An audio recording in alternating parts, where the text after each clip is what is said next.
Pemirsa, puluhan sepeda motor terjaring razia Operasi Patu Jaya yang digelar di Kemayoran, Jakarta pagi tadi. Operasi Patu Jaya digelar serentak mulai hari ini hingga 3 Oktober mendatang.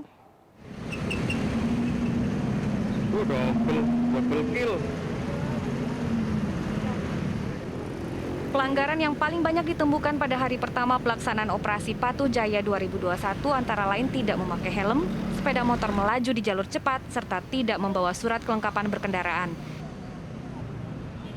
Berbagai alasan diberikan pelanggar mulai dari lupa membawa surat-surat hingga sedang terburu-buru. Kalau kendaraan kedua, kebanyakan nggak pakai helm, sama suratnya nggak pakai. Sejumlah pengendara yang terjaring razia mengaku belum mengetahui adanya Operasi Patu Jaya. Ini apa aja Bu pelanggarannya selain masuk jalur cepat? Nggak tahu saya. Ya. Punya SIM? Enggak. Oh, enggak juga. Berarti 2 ya pelanggarannya? Iya. Berarti udah sering minta SIM ya Bu? Saya dari Glodok mau ke Bekasi. Baru ini ada polisi jadi. Kendaraan yang terjaring operasi langsung diberikan sanksi tilang sesuai bentuk pelanggaran yang dilakukan. Operasi Patu Jaya 2021 berlangsung mulai hari ini hingga tanggal 3 Oktober mendatang.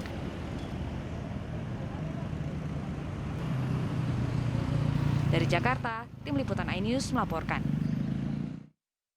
Pemerintah kembali melanjutkan pemberlakuan pembatasan kegiatan masyarakat atau PPKM. Perpanjangan PPKM dilakukan selama 2 minggu mulai 21 September hingga 4 Oktober. Dalam arahan diberikan Presiden dalam ratas terbatas hari ini diputuskan bahwa dengan melihat perkembangan yang ada maka perubahan PPKM level diberlakukan selama 2 minggu untuk Jawa Bali. Namun evaluasi tetap dilakukan setiap minggunya untuk mengantisipasi perubahan-perubahan yang terjadi begitu cepat. Ada beberapa penyesuaian dan juga pengetatan aktivitas masyarakat yang masih dilakukan dalam periode minggu ini. Antara lain, akan dilakukan uji coba pembukaan pusat perbelanjaan mal bagi anak-anak di bawah usia kurang dari 12 tahun dengan pengawasan dan pendampingan orang tua yang akan diterapkan di wilayah Jakarta, Bandung, Semarang, Daerah Istimewa Yogyakarta, dan Surabaya. Pembukaan bioskop dengan kapasitas maksimal 50% pada kota-kota level 3 dan level 2. Namun Dewan Kewajiban menggunakan aplikasi Peduli Lindungi serta penerapan protokol kesehatan yang ketat. Kategori kuning dan hijau dapat masuk ke area bioskop. Yang tadinya hanya hijau saja, sekarang kita bisa masuk dengan kuning. Pembukaan pelaksanaan pertandingan Liga 2 akan digelar di kota kabupaten level 3 dan 2 dengan maksimal 8 pertandingan per minggu. Restoran di fasilitas olahraga yang sifatnya outdoor dapat beroperasi dengan kapasitas 50%.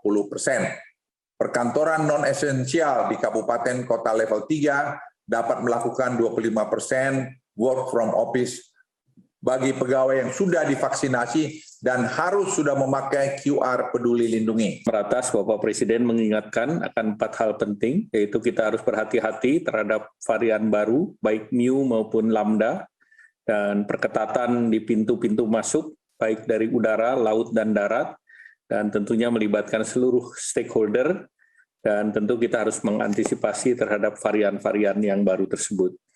Kemudian kegiatan-kegiatan terkait dengan testing, tracing, treatment, dan 3M, serta penggunaan aplikasi Peduli Lindungi harus digunakan secara intensif, dan wilayah vaksinasi yang rendah secara khusus di luar Jawa, Bapak Presiden memberi perhatian pada Sumatera Barat dan Lampung, ini agar terus ditingkatkan sehingga angka minimal 20% bisa dicapai. Kemudian juga Bapak Presiden memberikan arahan terkait dengan stok vaksin yang untuk segera dihabiskan dan tidak untuk ditahan, dan juga terkait dengan efektivitas dan fleksibilitas dialokasikan vaksin bagi TNI Polri menjadi masing-masing 25% untuk TNI, 25% untuk Polri, yang sebelumnya 20%, sementara 50% untuk Dinkes, baik itu provinsi maupun kabupaten. Rombongan gowes Wali Kota Malang Sutiaji beserta pegawai pemerintah Kota Malang diduga tidak berizin dan memaksa masuk kawasan pantai. Padahal kawasan pantai Malang Selatan masih ditutup karena masa PPKM level 3.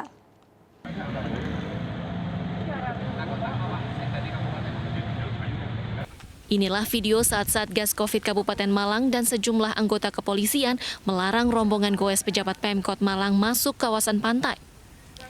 Insiden ini terjadi di Pantai Kondang Merak, Desa Sumberbening, Kecamatan Bantur, Kabupaten Malang, Minggu siang. Rombongan goes pejabat Pemkot yang diikuti sekitar 50 orang ini dianggap melanggar PPKM karena kawasan Pantai Malang Selatan masih ditutup selama PPKM level 3. Dalam kegiatan goes, mobil dinas pun dibawa untuk keperluan mengangkut sepeda rombongan. Dari peristiwa ini, Pemkot meminta maaf pada masyarakat atas kegaduhan yang terjadi dan mengaku akan bertanggung jawab jika diproses hukum.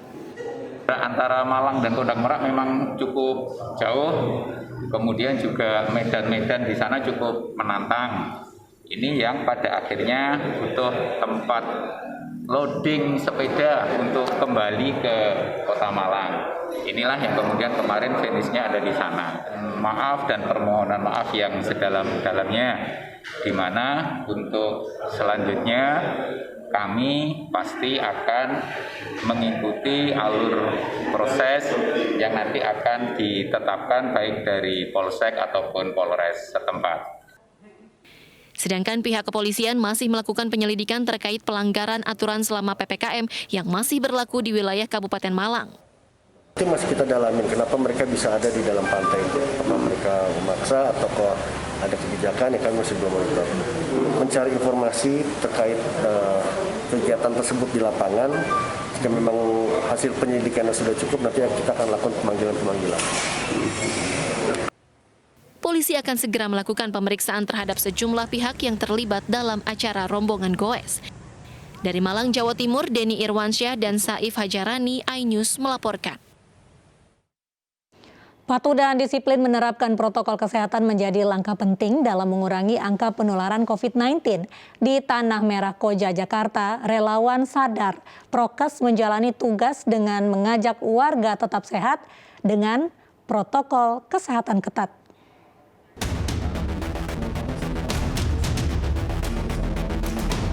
Polisi menetapkan 3 orang tersangka yang merupakan petugas lapas. Ketiganya berinisial RU, S, dan Y. Ketiganya memenuhi unsur pasal 359 KUHP yang menyebabkan kelalaian meninggalnya seseorang.